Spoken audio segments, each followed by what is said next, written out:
안녕하십니까 국내 포뮬러1 팬 여러분, 대학생 친구들의 포뮬러1 수다 포뮬러 톡에 오신 여러분들을 환영합니다. 환영합니다. 네. 아니 준씨, 정말 네. 말씀 잘라서 죄송하지만 오늘 약간 목소리 이슈가 조금 있으신가요? 그게 좀 들리나요? 제가 글쎄요, 요즘 좀 비가 오면서 굉장히 좀 연휴 동안 춥지 않았습니까? 네. 그러다 보니까 제가 어제부터 약간 뭔가 감기 기운 비슷하게 있다라고 제가 생각은 하긴 했는데, 네. 그래서 어제도 약을 먹고 잤고, 근데 뭐 네. 지금은 그렇게 컨디션에 좀 지장이 있는 상태는 아닙니다만, 이게 약간 좀 그게 티가 나나 봅니다, 확실히.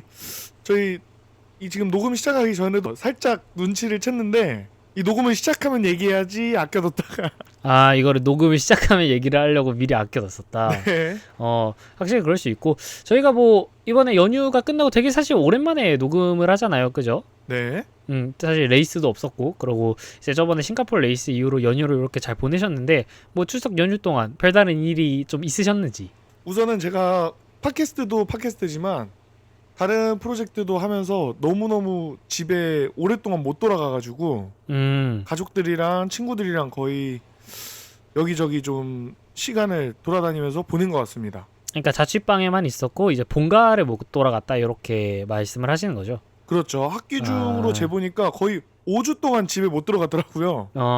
네. 그렇죠. 사실 뭐 근데 뭐 타지살이 하시는 분들은 뭐 그 정도는 굉장히 또 일반적일 수 있습니다. 왜냐하면 뭐 음, 저희 이제 학교 친구들 중에 예를 들어 이제 대구에 사는 친구가 있는데, 네. 이제 그러다 보니까 이제 서울에서 자취를 하고 있는데, 이 네. 부모님이랑 같이 연락한 그런 모습 같은 거를 이렇게 자기 인스타그램에 올렸어요. 근데 제가 음, 거기서 얘기를 하기를 내년에 봐라고 이렇게 이야기를 하길래, 와, 와, 사실 그렇죠. 왜냐하면 저희가 종강이 2학기 종강이 네. 12월 거의 말, 12월 거의 크리스마스 직전까지는 거의 시험을 본다라고 할 수 있겠고, 네. 뭐 크리스마스 끝난 이후에 뭐 종강 파티 이렇게 하면서 뭐 동아리 사람들이랑 이제 한번 만나고, 뭐 학과 음, 사람들이랑 만나고, 뭐 이런 식으로 가다 보면은 사실 진짜로 좀 정말 지방 사는 친구들은 이번에 가족분들을 본 다음에 다음번에 다시 내려가는 건 정말 내년이 될 수도 있겠다. 와, 이제 뭐 저희 같은 경우는 사실 그렇게 본가가 또 멀진 않잖아요. 저희가 대학 생활하는 곳에서 사실 그렇죠. 맘만 먹으면 어느 정도 이제 혼자서 갈 수 있는 정도이기 때문에,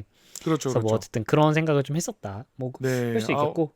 원래는 한 주에 한 번은 갔었던 것 같거든요. 음. 네, 그래서 이번 기회에 좀 그렇게 시간을 보내는 좋은 기회가 되었다 이겁니다. 자, 그리고 또 이제 연휴가 끝나감에 따라서 저희가 또 한국에서 이 포뮬러 원 팬들에게 정말 큰 소식이 하나 있었는데, 바로 이제 저희가 이제 녹음을 진행하는 오늘 기준으로는 바로 어제죠. 10월 12일 일요일 날 저기 네. AMG 스피드웨이에서 이제 발테리 보타스 선수의 메르세데스 F1 팀의 그 쇼런 행사가 있었었죠. 근데 물론 이제 저랑 폴씨 둘 다 참석은 하지 못했었고, 사실 네. 전 참석을 할까도 생각을 좀 했었어요. 그리고 음. 이왕 가는 김에 사실 이런데 좀 돈을 아끼면 안 되겠다라고 생각을 해서, 예를 들어 뭐 스카이박스라던가 좀 좋은 좌석으로 제가 가고 싶었는데, 네. 근데 그 제가 기억하기로는 이게 열렸던 게 평일날 오전 한 10시? 11시? 이렇게 열렸습니다. 딱 정각에 이 카카오톡 선물하기를 통해서 열렸는데, 음. 결론적으로 제가 못 간 이유는 그 딱 정각 시간이 공강 시간이 아니고 이제 저희 수업 시간이라서,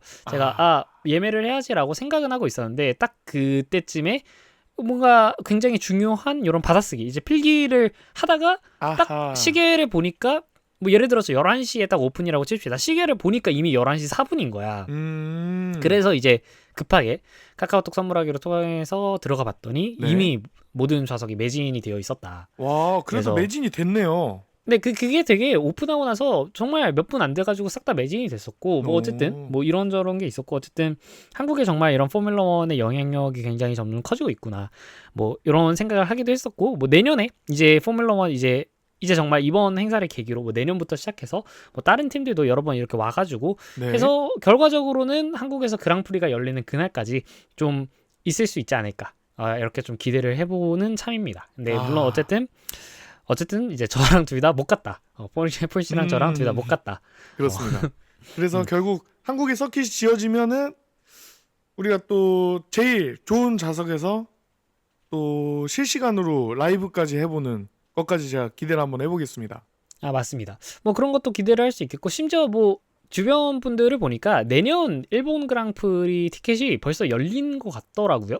그래요? 그래서 스즈카 서킷 티켓 예매 가지고도 벌써 이제 말씀을 하시는 분들이 계셔가지고 이야. 그래서 사실 이제 포뮬러 1 직관에 좀 해외로 다녀오신 분들을 말씀을 들어보면은 네. 이제 가장 근본은 스즈카이고 이제 음. 볼거리 또는 이제 뭐 돈을 생각하지 않고 정말 이제 이 볼거리와 뭐 이것저것 생각하면은 이제 싱가폴 싱가폴 나이트 볼거리까지. 레이스 괜찮다 이렇게 말씀하셨고 가성비로 따지자면은 이제 중국 상하이 그랑프리 그렇죠. 이렇게 다들 이야기를 하던데 뭐 내년에 저희가 뭐 글쎄요 뭐 어느 그랑프리라도 현장에 한번 직접 가서 보는 게 항상 꿈이기 때문에 근데 사실 또 대학생 입장에서는 뭐 이렇게 해외로 한번 나가는 게 일단 뭐 일정상 되게 힘들기도 하고요. 그죠? 재정상으로도 쉽지 않습니다. 그렇죠. 재정상으로도 굉장히 쉽지 않고 일정상으로도 굉장히 쉽지 않기 때문에 네. 뭐 어떻게 될지 한번 내년에 보도록 하겠습니다. 네, 알겠습니다. 일정 한번 맞춰보시죠. 네, 맞습니다.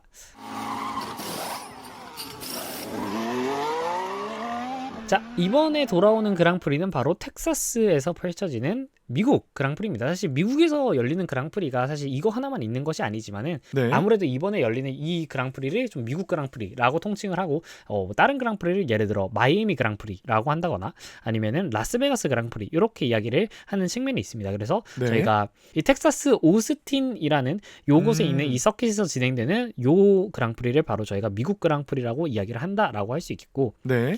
이번 이 그랑프리가 열리는 미국 텍사스 오스틴에 위치한 Circuit of the America 저희가 이 초성을 따가지고 줄여서는 코타라고 부르기도 합니다. COTA 그죠? 코타요. Circuit of the America 그래서 앞에 하나씩 따가지고 코타라고 부르기도 하는데 뭐 서킷부터 한번 이야기를 해보도록 하자면 이제 2012년부터 F1 레이스를 개최해 트랙 레코드는 발테리 보타스 선수가 갖고 있는 또 그런 서킷입니다. 사실 저희가 보타스 선수 이름이 좀 이렇게 네. 대놓고 나오는 일이 좀 많이 없는데 그러네요. 2019년에 메르세데스 당시 소속이었던 발테리 보타스 선수가 기록한 1분 32초 029의 트랙 레코드를 갖고 있는 서킷이라고 할 수 있겠고 네. 총 길이 5.5km의 20개의 코너로 이루어진 서킷으로 기본적으로는 다운포스가 중시되는 서킷 약간 고다운포스 서킷이라고 볼 수 있겠습니다.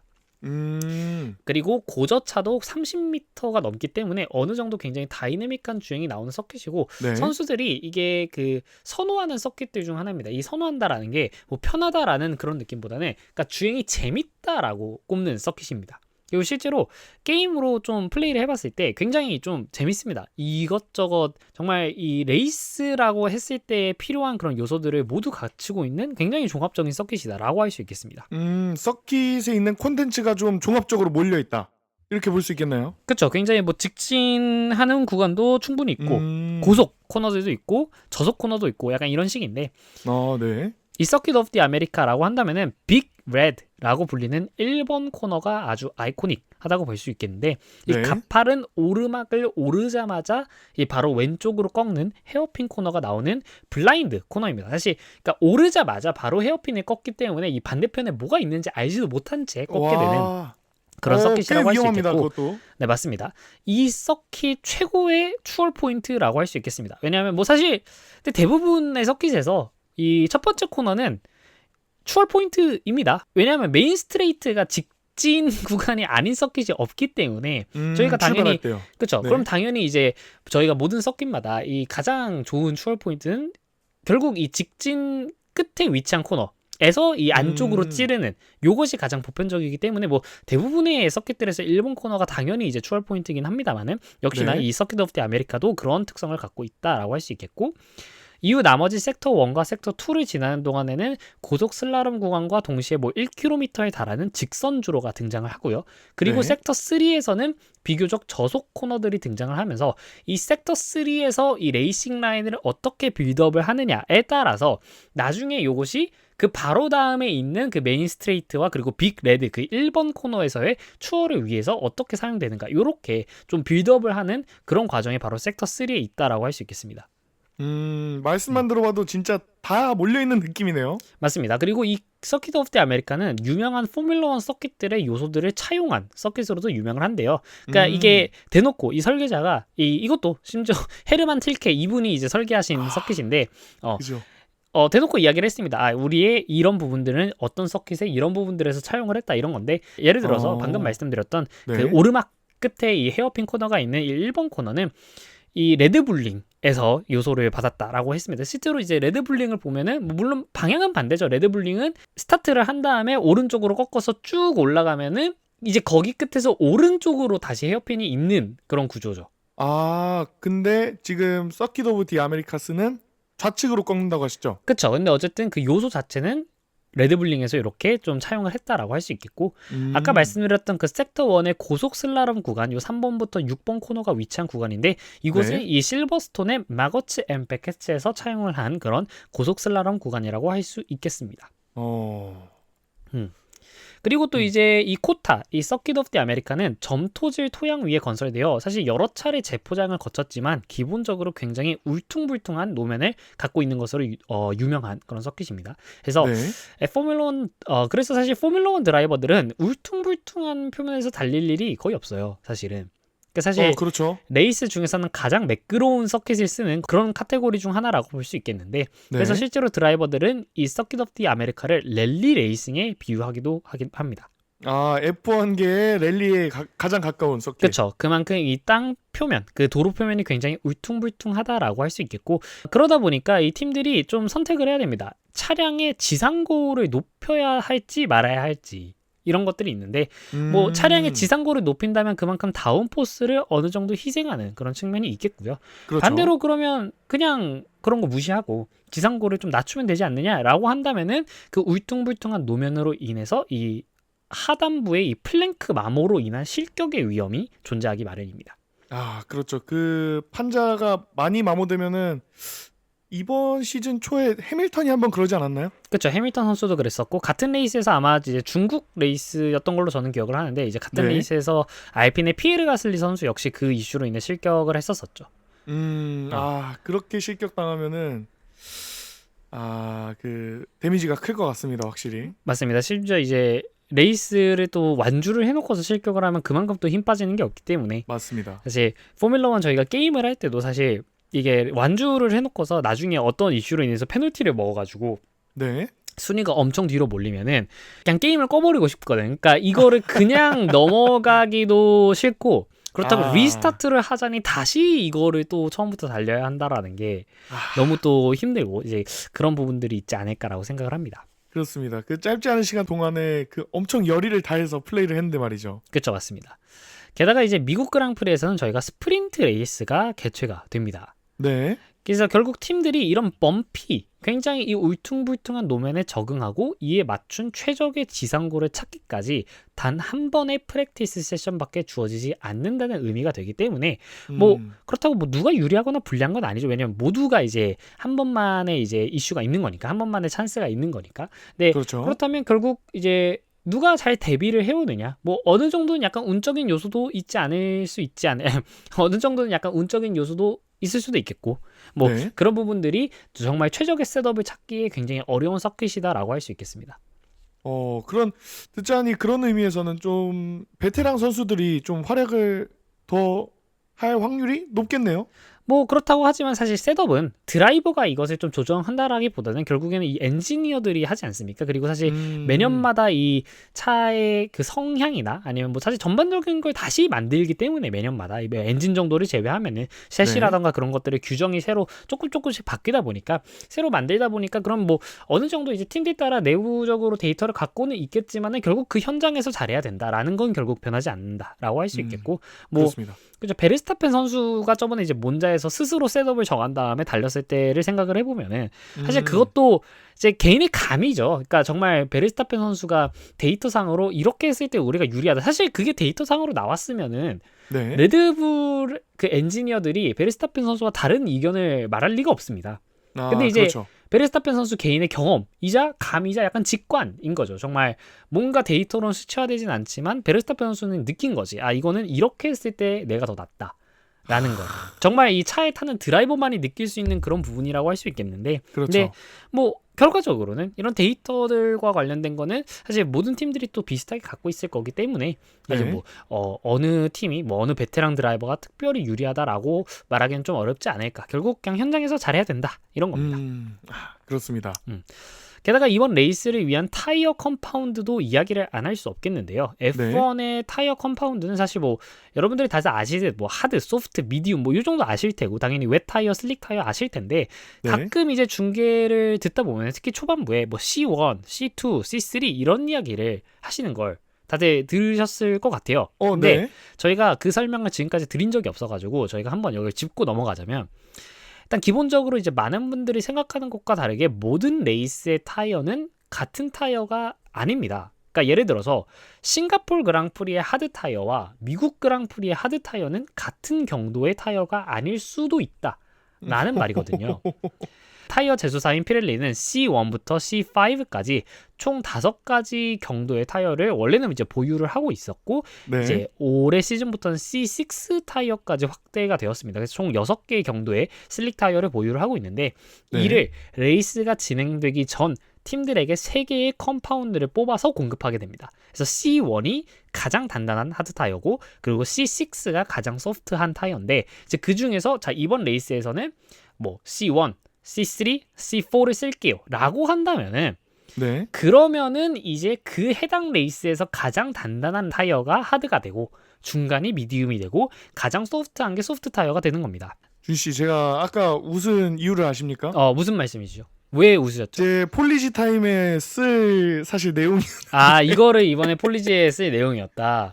야 놀랍게도 어떻게 딱 이렇게 맞아떨어지죠? 사실 이게 어쨌든 이번 레이스에 이 타이어 전략과 관련된 이야기가 나와서 그렇기 때문에 뭐 마저 설명을 좀 드려보자면은 네. 뭐 극단적으로 예를 들어서 어느 그랑프리에서 피렐리가 C1, C2, C3를 사용하겠다라고 한다면 그 네. 레이스에서는 C1이 하드고 C2가 미디움이고 네. C3가 소프트인 건데 다음 레이스에서는 피렐리가 3, 4, 5를 뽑아줬다라고 한다면은 네. 직전 레이스의 소프트 타이어와 그리고 이번 레이스의 하드 타이어가 사실은 같은 경도의 타이어일 수도 있다. 그렇죠. 라는 그런 말이고 C6 같은 경우는 이제 올해부터 처음 들어온 굉장히 소프트한 울트라 소프트 타이어라고 할 수 있겠고 네. 이제 좀 이런 시가지 서킷에서의 레이스들 그러니까 좀 애초에 타이어 그레이닝이 좀 적은 그런 레이스들에서 조금 더 다이내믹함을 높이고자 올해부터 추가가 되긴 했습니다만 이제 앞으로 올해는 볼 일이 없습니다. 왜냐하면은 네. 이게 C6가 첫 번째로는 에밀리아 로마냐 그랑프리 때 한번 이몰라에서 쓰였었고 그리고 직전에 아제르바이잔 바쿠 서킷에서도 쓰이긴 했는데 많은 선수들이 잘 안 썼어요. 이때 이제 베르스타펜 선수가 이제 단적으로 이런 인터뷰를 했었는데 네. 너무 까다롭다. 그러니까 사용하기 위한 조건이 너무 까다롭고 최적의 온도까지 올라가기 위해서 굉장히 좀 힘들다. 라는 거고 타이어가 사실 가장 빨리 닳는 때가 언제냐면은 그 네. 최적의 온도에 아직 도달하지 못했을 때 그레이닝이 가장 심합니다. 아, 그렇죠. 제일 효율이 떨어지는 구간이죠. 그쵸? 근데 그러면은 사실 굉장히 쓰기가 어려운 게 그러니까 C6 타이어를 끼고 달리면은 그 타이어를 올리는 과정에서 이미 너무 타이어가 손상이 많이 돼버리는 거야. 아, 너무 부드럽군요. 그치? 왜냐하면 한 번 끼고 나서 아웃랩을 한번 돌긴 돌아야 될 거 아니야. 네. 근데 그 아웃랩을 돌면서 이 타이어가 온도가 점점 올라올 텐데 네. 그 한 랩을 도는 동안 이미 타이어의 손상이 너무 많이 진행된다. 사실상 거의 레이스에서 사용할 수 없을 정도이다. 이런 이야기가 나왔고 심지어 그렇게 해가지고 최적의 성능을 내더라도 C5 타이어와 비교해서 그렇게 큰 랩타임의 격차가 없다. 라는 이야기가 나왔어요. 그래서 그 아제르바이잔 레이스 이후에 이미 피렐리 측에서는 앞으로 원래는 이제 이 C6 타이어를 싱가포르 레이스하고 그리고 라스베가스 레이스에서도 공급할 예정이었습니다만은 네. 앞으로 남은 2025 시즌 동안 C6 타이어는 사용하지 않겠다라고 선언을 했습니다. 그래서 내년에 조금 더 보완을 해서 가져오겠다. 피렐리 측에서 애초에 C6를 공급을 안 하겠다고 얘기한 건가요? 그죠? 이제 앞으로 남은 시즌 동안 봉인을 하겠다. 원래는 오. 싱가포르하고 라스베가스에서 줄 생각이었지만은 지금 현장에서의 피드백을 보니까 사실상 의미가 없다고 판단을 해서 이제 쓰지 않겠다라고 했던 거고. 그래서 내년에 이제 피렐리의 목표는 네. 결과적으로는 좀 사용하는 조건을 좀 쉽게 만드는 것에 더불어서 사용하기 조금 까다롭더라도 C5보다 확실히 빠른 그런 타이어를 만들어내는 것을 좀 목표로 하고 있다. 이렇게 밝혔습니다. 그렇군요. 피렐리는 꽤나 말을 좀 잘 듣는 회사인 것 같습니다. 제가 보기엔. 뭐 그럴 수도 있고 사실 그러다 보니까 뭐 아제르바이잔에서도 그랬지만은 그러니까 C6 타이어가 너무 쓰기 힘들다 보니까 대부분 선수들이 퀄리파잉 때 미디움을 끼고 달렸어요. 그러니까 퀄리파잉조차도 소프트를 안 쓸 정도면 정말 이 타이어를 얼마나 팀들이 그냥 사실상 쓰기 싫어하는지를 좀 볼 수 있겠고, 네. 뭐 그렇게 한다면 사실 팀들의 말을 잘 듣는다라기보다는 결국 여기도 회사잖아요. FIA는 좀 약간 협회 같은 거고. 그렇죠. 그러니까 자기네들 타이어 기술력이 좀 그렇게 외면받는 상황을 그렇게 좀 전 세계적으로 공개하는 게 애초에 좋은 효과가 아닌 거지. 그래서 그렇게라고 할 수 있겠고, 그래서 따라서 어쨌든 하드와 미디엄 소프트는 그레이딩이 아니라 이 상대적인 포지셔닝 명칭일 뿐이며, 실제 성능을 알고 싶다면 C1부터 C5 중 어떤 타이어가 이번 서킷에 쓰이는가 이것을 좀 봐야 하는데, 네. 근데 이제 여기서 재밌는 게 작년 미국 그랑프리에는 C2, C3 그리고 C4가 쓰였는데, 이번 미국 그랑프리에서는 피렐리가 C1으로 하드 타이어를 바꿨습니다. 그러면 미디엄이 C2, 아니죠, 소프트가 아니죠. C3일까요? 하드가 C1으로만 바뀌었고, 역시 하드만. 미디움하고 소프트는 그대로 C3하고 C4를 쓰게 되는데, 이렇게 되면 무슨 일이 일어나냐. 네. 하드 타이어를 사용하는 원스톱 전략에서 하드 타이어 스틴트의 랩 타임 손실이 굉장히 크게 발생을 하게 됩니다. 그러니까 좀 더 네. 다이내믹한 레이스를 위해서 피렐리 측에서 하드 타이어 리스크를 좀 더 크게 줘서 미디움과 소프트를 활용한 투 스탑을 최대한 강제하려는 시도다, 이런 평가가 나오는 대목입니다. 하드를 쓸 거면은 조금 더 감당해라 이거네요. 그죠? 하드를 쓸 거면은 정말 이만큼의 랩타임 손실을 너네가 감당을 해야 돼. 그러니까 그러면 그렇지 않기 위해서 너네가 최대한 뭐 사실 맨 앞에 있는 선수, 그러니까 뭐 크루징을 하고 있는 정말 1위의 선수라고 한다면은 뭐 스탑을 여러 번 가져가는 게 오히려 부담일 수 있겠습니다만은, 네. 좀 중위권, 하위권에 있는 선수들이 너네 조금이라도 빨리 달리고 싶어? 그러면은 어디 한번 해봐. 그리고 예를 들어 앞에 있는 선수들이 정말 C1 타이어로 달리고 있다라고 한다면은 네. 그만큼 랩타임이 굉장히 느려졌다라고 한다면, 그걸 쫓아가는 입장에서는 C3나 C4를 활용해가지고 실제 이제 레이스에서 추월을 노려볼 만한 그 요인이 되는 거죠. C2, C3였을 때는 네. 아니 우리가 미디엄 써봤자, 우리가 소프트 써봤자 그렇게 큰 성능 차이도 안 나는데, 네. 이러면은 그냥 우리도 그냥 원스톱 해가지고 그냥 버티고 말지, 이렇게 되던 게 앞에가 저만큼 느려졌어? 그러면 우리가 한번 이렇게 도박을 던져볼까? 할 수 있는 그런 요인이 된다라는 겁니다. 그런 좀 드라마를 만들기 위한 요소가 또 될 수 있겠네요. 그렇죠. 그래서 사실 정말 타이어에서도 이런 정도의 변수를 줄 수 있다는 게, 네. 그러니까 정말 종합적으로 여러 가지를 모두 고려해야 한다, 이런 것들이 이제 포뮬러 1의 정말 매력이 아닐까라고 생각을 합니다. 그렇습니다. 여기서 제가 기왕 피렐리가 나온 김에 폴리시 타임을 중간에 좀 끼워 넣어도 될까요? 이제 나머지 또 못하신 말이 있으면 한번 더 좀 덧붙여 주시기 바랍니다. 더해서 재밌는 사실이 하나 있는데요. 네.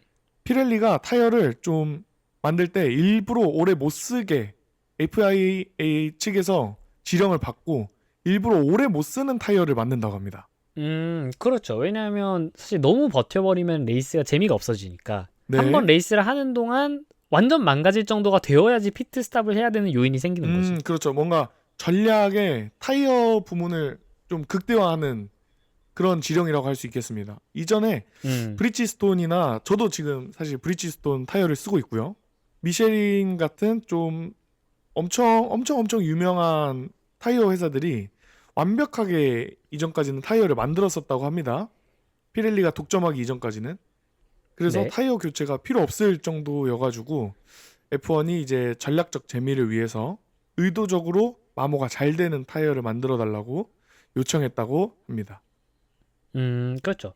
사실 옛날에 사실 막 정말 1990년대, 80년대 F1을 네. 보면은 이 피렐리가 독점 공급을 하기 전에, 뭐 그 전에도 독점 공급사들이 있었는데, 네. 옛날에는 이 팀별로 자기네들 타이어 제조사를 선택해서 하는 경우가 있었어요. 근데 그거를 제가 기억이 안 나는데, 자, 어느 레이스였죠? 1980년대 몬자였나요? 언제 한번 그 특정 타이어 제조사의 그 타이어가 이 옆쪽의 강도가 기준이 미달이어가지고 이 특정 코너에서 그 제조사의 타이어를 쓰는 차들이 한꺼번에 리타이어를 해버리는 그런 이슈가 한번 있었었어요. 그래서 타이어의 성능 때문에 이렇게 팀들 간의 변수가 발생하는 게 이게 말이 되냐라고 해가지고, 이제 그것으로 인해서 특정 이제 한 회사의 공급, 그러니까 이 타이어를 독점 공급받는 그런 방식으로 이제 그 다음부터 바뀌었던 걸로 제가 기억을 하기 때문에, 어쨌든 뭐 이런 히스토리도 역시 갖고 있다라고 할 수 있겠습니다. 그 독점을 번갈아 가면서 한 게 아니라 아예 그냥 선택할 수 있는 선택지가 있을 정도였군요. 그렇죠. 옛날에는 아예 그냥 팀별로 그래서 싹 다 쓰는 게 다 달랐죠. 엔진처럼. 그렇죠. 엔진처럼. 네. 흥미롭습니다. 네, 뭐 그런 부분이 있었었고. 자,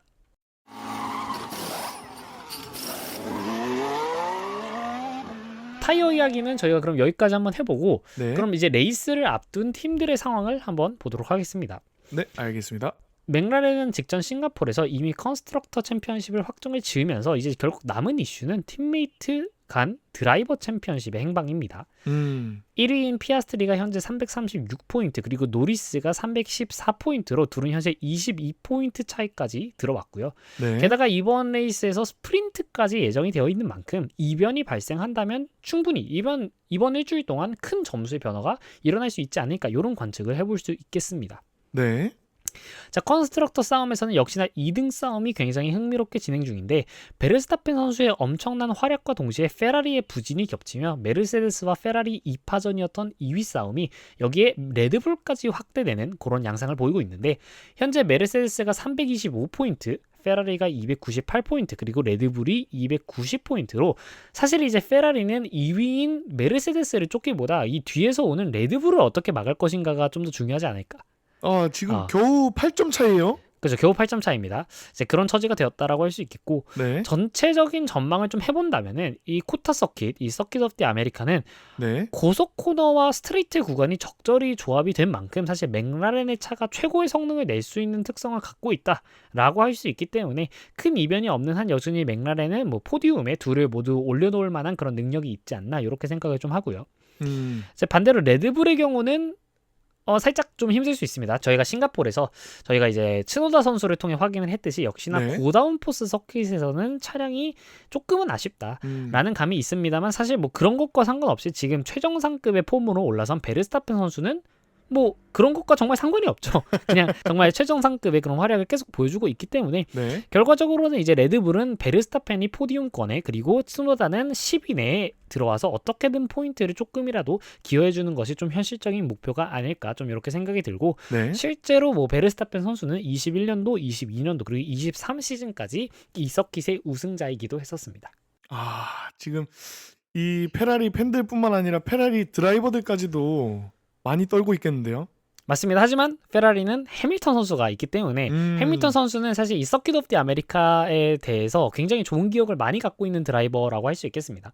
네. 지금까지 총 5번이나 이 서킷 오브 디 아메리카에서 우승을 해가지고 실제로 이 미국 그랑프리 최다 우승을 이 루이스 해밀턴 선수가 갖고 있고요.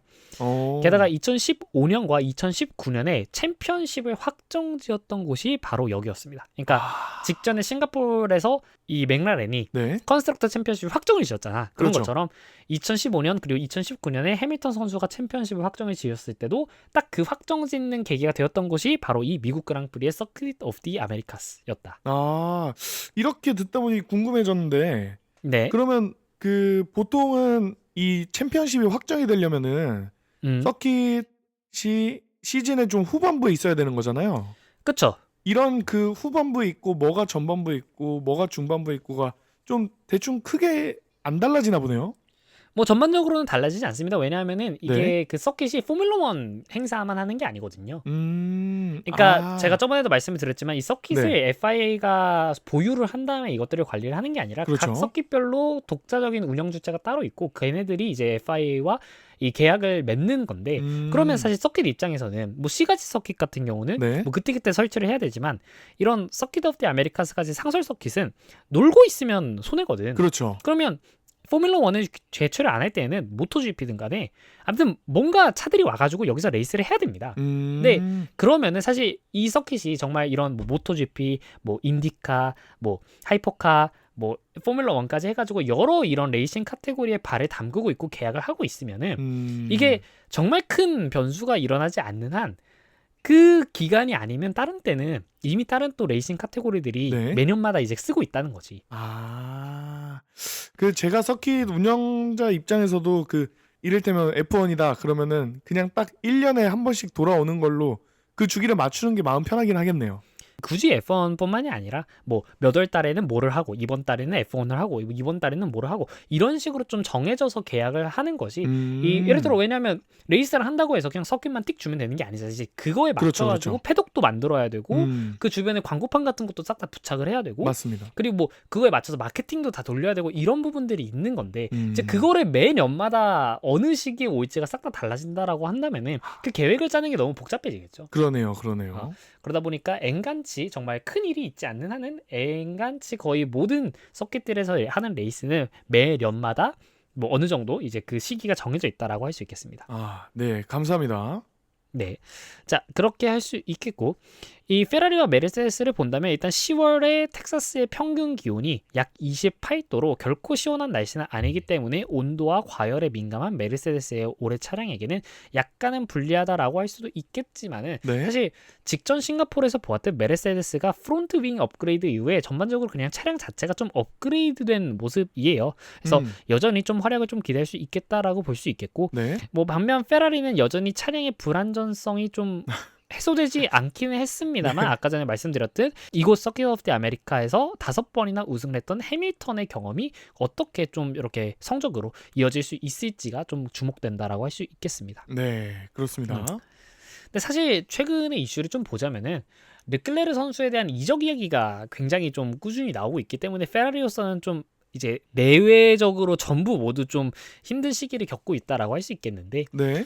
사실 뭐 르클레르 선수의 순수 속도나 안정성 면에서는 확실히 그리드 내에서 손에 꼽을 만한 선수인 건 맞고요. 네. 페라리에서 현재까지 지금 거의 6년 정도죠. 6년, 5년 정도 이렇게 있으면서 정말 과연 이 페라리가 르클레르에게 챔피언십에 대한 가능성을 보여주고 있느냐 여기에 대해서 좀 의구심이 있다라는 거고 뭐 솔직히 말해서 앞으로 페라리가 5년 내에 컨스트럭터 챔피언십을 할 수 있는 모습을 볼 수 있겠냐 라고 했었을 때 네. 이거를 좀 그러니까 확신하기 어렵다라는 거죠. 굳이 뭐 페라리의 컨스트럭터뿐만이 아니라 과연 르클레르 선수의 개인의 드라이버 챔피언십까지 보장을 해줄 수 있겠느냐 이런 부분은 잘 모르겠고 물론 이제 내년에 대규모 규정 변화가 있는 만큼 또 뚜껑을 열어봐야 알겠지만 페라리가 이번 시즌에 정말 빠르게 2025 시즌에 대한 그 개발에 포기를 했음에도 불구하고 꾸준히 패독 내에서 흘러나오는 이야기는 메르세데스가 파워트레인 개발에서 앞서 있다라는 이야기가 계속 나와요. 페라리보다요? 그렇죠. 그러니까 페라리뿐만이 아니라 그냥 메르세데스가 내년 파워트레인 개발에 있어서는 가장 지금 앞서 있다. 내년에 메르세데스 엔진이 최고가 될 것이다. 뭐 이런 이야기를 하고 있고. 네. 그래서 이제 르클레르 선수가 직접 얘기를 하진 않았고 사실 르클레르 선수 개인적으로는 뭐 그냥 원래 뭐 시즌의 이맘쯤 되면 이런 이적과 관련된 이슈들이 항상 극성이다. 뭐 이렇게 이야기를 하긴 했습니다만 르클레르의 매니저를 맡고 있는 니콜라 토드 이분이 말씀을 하시기를 네. 르클레르의 재능은 베르스타펜과 함께 2세대 최고의 재능 중 하나이며 르클레르는 더 이상 신인이 아니고 페라리와 여러 시즌을 함께했다. 하지만 커리어 전체를 페라리에 걸 수 없으며 2027년 현재 갖고 있는 계약이 만료되는 시점에 맞추어 다른 팀들과의 접촉을 이어나가고 있다 이렇게 이야기를 했습니다. 정말 움직이나요? 그러니까 뭐 사실 이거는 굳이 꼭 르클레르 선수가 움직일 의사가 있다라기보다는 그냥 계약이 만료되는 어느 드라이버건 간에 자신의 시장에서의 평가를 한번 검증은 당연히 해봐야죠.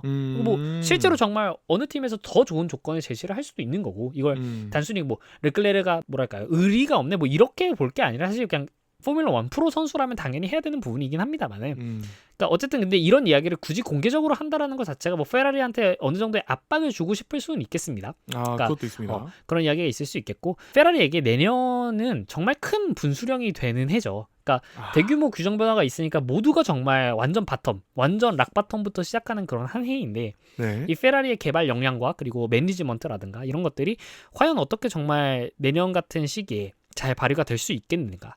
그리고 또 그런 상황에서 르클레르뿐만이 아니라 이 해밀턴 선수조차도 굉장히 좀 압박을 많이 받겠죠. 그러니까 해밀턴의 페라리 이적은 이 낭만의 측면에서는 네. 멋진 이야기이긴 합니다만 사실 지금 보자면 과연 꼭 필요한 이적이었을까 하는 거죠. 객관적으로 정말 해밀턴이 지금의 사인츠 이전에 이 카를로스 사인츠보다 정말 나은 드라이버가 맞았느냐. 게다가 사실 밝혀지진 않았지만은 저희가 다들 예상을 할 수 있듯이 네. 사인츠 선수보다는 해밀턴 선수의 연봉이 높을 것 같거든요. 그건 영화만 본 사람도 아마 그렇게 예측하지 않을까요? 그렇죠. 엔간치 당연히 그럴 수밖에 없을 텐데 그러니까 네. 과연 이게 정말 필요한 선택이었나? 또 다른 옵션은 없었을까? 예를 들어 메르세데스처럼 좀 급한 감이 있었을지 몰라도 미래를 차라리 위하는 선택으로 유망주를 르클레르 옆에 앉힐 수는 없었을까? 그러니까 뭐 이런 생각들을 계속 할 수 있겠고 이제 이것이 좀 올해는 그래 규정 변화의 마지막 해고 그러면은 그래 뭐 개발에 너네가 빨리 포기를 했고 이런 것들로 좀 정상 참작이 된다라고는 하지만 네. 내년에 가서까지 이런 문제들이 좀 심하다라고 한다면은 정말 이 계약이 끝나는 시점에 맞춰 르클레르 선수가 움직일 수도 있다 이런 관측이 나오게 됩니다. 와, 이 사실 르클레르가 신인이 아니라기에는 그냥 거의 베테랑으로 저는 인식을 하고 있었거든요. 그렇죠. 실제로 신인이 아니죠. 그렇죠. 실제로 신인이 아니기 때문에 그렇다라는 거고 굳이 매니저가 그러니까 르클레르는 신인이 아니다라고 이야기를 한 거는 그러니까 르클레르도 짬이 찼다 얘기야.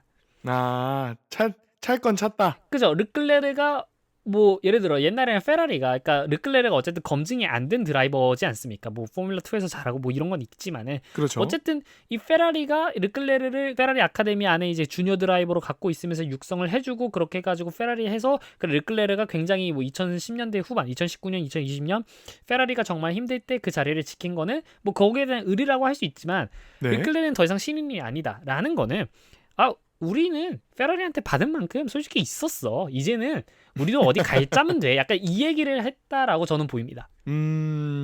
충분히 그렇습니다. 그래서 그런 이슈들이 있기 때문에 지금 페라리는 굉장히 대내외적으로, 그러니까 정말 바깥으로도 안쪽으로도 굉장히 좀 공격을 받고 있는 그런 시간이다라고 할 수 있겠고, 네. 작년 미국에서는 어떤 일이 있었느냐로 한번 이어가 보자면 스프린트에서 보자면은 굉장히 이례적으로 피아스트리 선수가 SQ1에서 16위로 탈락하는 일이 있었습니다.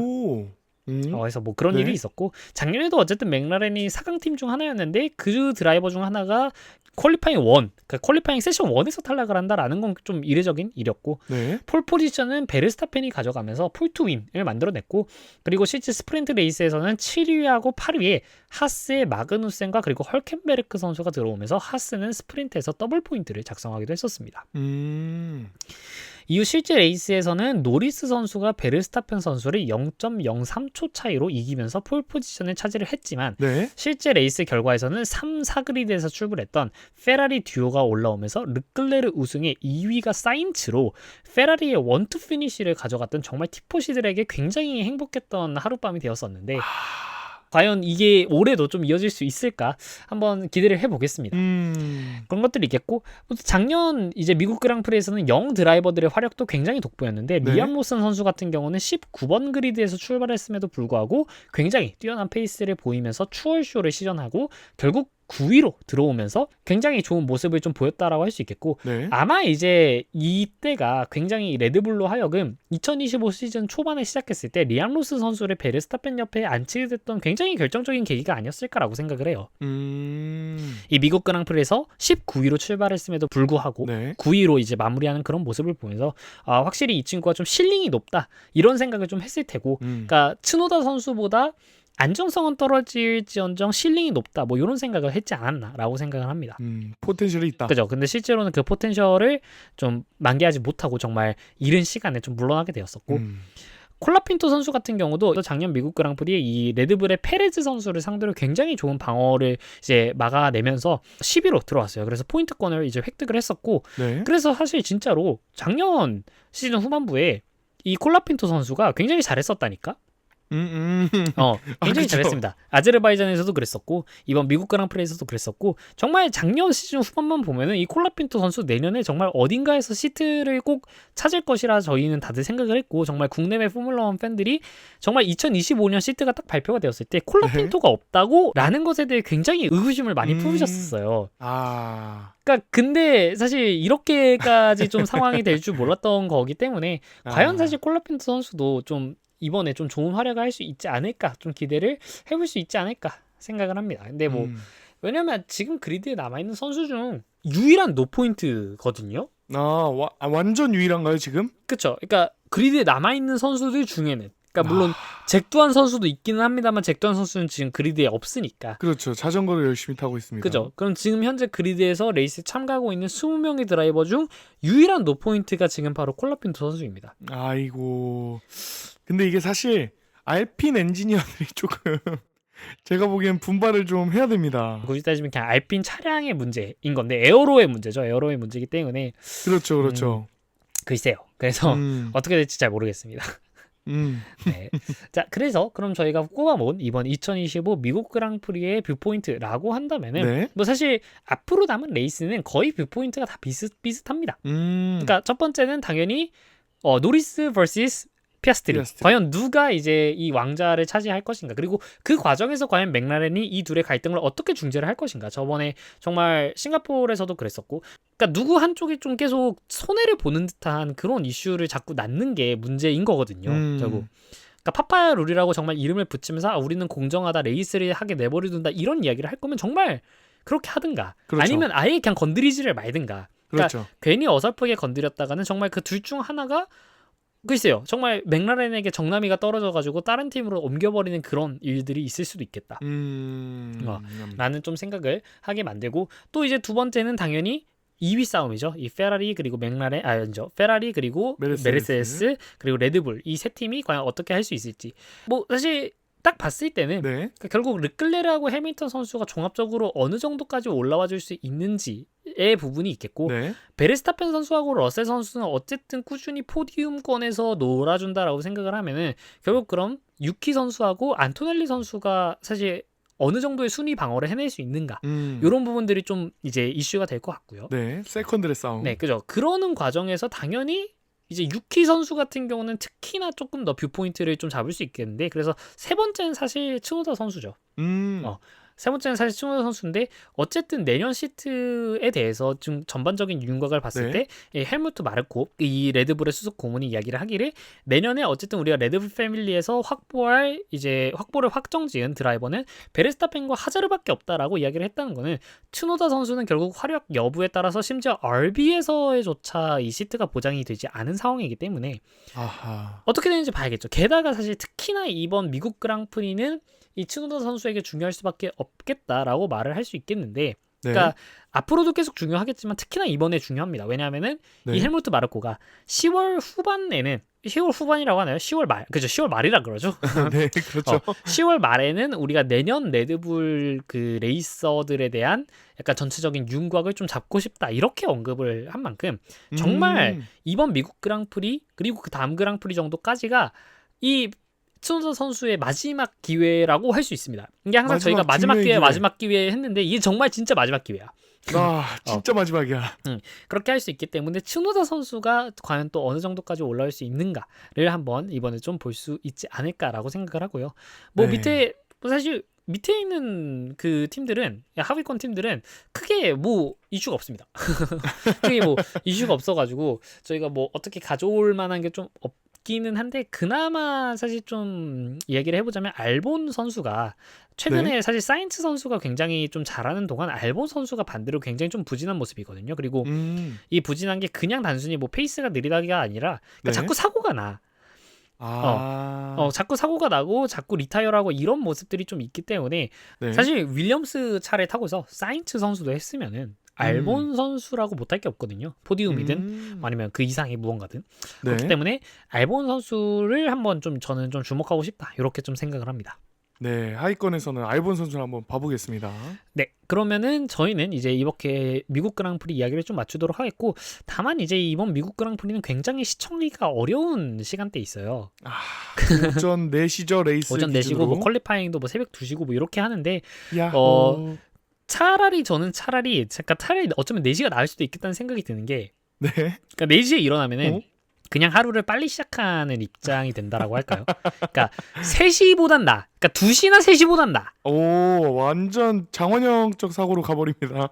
그러니까 그냥 전날에 예를 들어서 밤 9시에 잔 다음에 4시에 일어나면 7시간 잔 거지 않습니까? 그리고 4시부터 시작해서 뭐 6시까지 레이스를 보고 6시에 뭐 어디 도서관 가가지고 한 다음에 그냥 수업 들으러 가고 이런 식으로 하면 된다 이거야. 좋은데요? 근데 되게 재밌는 거는 제가 이제 월요일날 아침 10시 반에 그 시험이 있습니다. 오, 근데 그래서 아니 그래서 좋아. 그러니까 이게 그러네. 4시에 시험 4시에 그렇습니다. 딱 일어나서 6시부터 10시 반까지 4시간 공부하고 그리고 시험 보고 그리고 그거 끝나고 수업이 없거든요. 시험 끝난 다음에 집 와서 그냥 낮잠 자면 되는 거야. 그렇죠. 한 8시간 정도. 그죠? 그리고 또 낮잠 자다가 일어나가지고 이제 이슈 정리를 한 다음에 저희 또 리뷰 방송 녹음을 하고 아, 이러면 되기 때문에 네. 뭐 폴씨는 뭐 사실 폴씨도 이제 다음 주가 시험 기간이지 않습니까? 저희가 대학생이 딱 다음 주가 시험 기간이거든요. 그렇죠. 이제 10월 20일부터 24일 딱 이 일주일이 시험 기간이기 때문에 이번에 뭐 시험 많이 보십니까? 저는 이번에 시험을 세 과목을 봅니다. 세 과목을 보는데 꽤 많이 안 보십니다. 네, 근데 딱 월요일에 보고 월, 목, 금이거든요. 아하. 그래서 좀 괜찮아. 그러니까 월요일 날까지 공부를 이렇게 해가고 그 월요일 날 시험이 끝난 다음에 화요일, 수요일 또 공부한 다음에 목요일 딱, 금요일 딱 이런 식으로 하기 때문에 괜찮다. 저는 이번에 사실 오늘 준 씨가 얘기해 주셔서 다음 주가 시험인 거 알았거든요. 네. 굉장히 시험에 관심, 그 시험에 몇 과목 보는 줄도 모를 것 같은데 이러면. 그거를 녹음하면서 세봤습니다. 그새. 네, 2과목 보네요. 뭐야. 뭐 별거 없네요. 많이 보진 않는데. 별거 없네요. 근데 그러면 어떻게 되냐면 기말고사 때 힘들거든. 그렇죠. 그겁니다.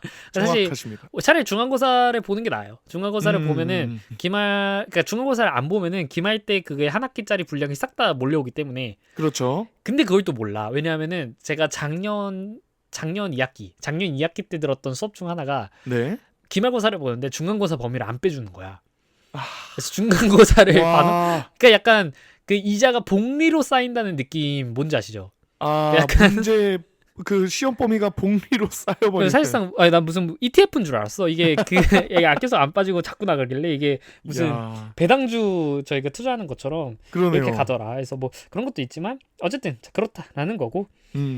자 그렇게 해서 저희는 그럼 이번 레이스 프리뷰는 이렇게 맞춰보도록 하겠고 저희가 레이스가 끝난 다음에 그러면 서킷 오브 디 아메리카에서 펼쳐지는 미국 그랑프리의 리뷰 방송으로 돌아오도록 하겠습니다. 네, 수고 많으셨습니다.